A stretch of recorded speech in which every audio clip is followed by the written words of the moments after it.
Hello everyone, this is number 43 for common errors, and we're going to go ahead and start with our sentence. So our sentence says, I live here for 5 years. Okay, so there is a couple of directions in which we can take with this. Right now, this is not right. So I live here for 5 years. So I said there are two ways to go about this. So let's go ahead and change this to past perfect. And the reason why we're going to change this to past perfect is because we've got a duration here for 5 years. So did I say past perfect? I meant present perfect. We need to change this to present perfect. Um, so we can say if we want to change this to present perfect, in which is going to show the duration. We had lived in this place at one point in the past and we continue to do so.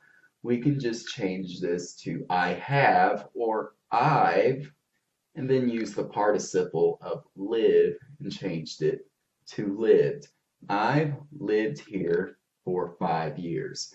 So that means at one point you moved here in the past, some point in the past, and you continue to do so even in the present.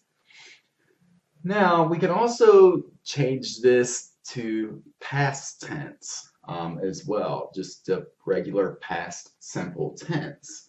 Now, what I'm going to do is I'm just going to use my finger to erase. I'm going to change it back. So I live here for 5 years. Now, if we want to change this to a past tense statement, we can change this to lived. I lived. And then what we want to do is change here because here is giving the meaning of now. So we want to change this to there. I lived there for 5 years. So it's kind of like you asked me, Joe, how long did you live in Seoul? I would say, oh, I lived there for 5 years. I lived there for 5 years. And it's like if I'm living in Seoul right now, you may ask me, how long have you lived in Seoul?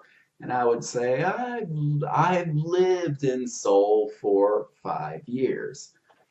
Um, and so, yeah, and I can also, yeah, so those are a couple of the different ways in which you can change the sentence here. So I lived there for 5 years, or I've lived here for 5 years.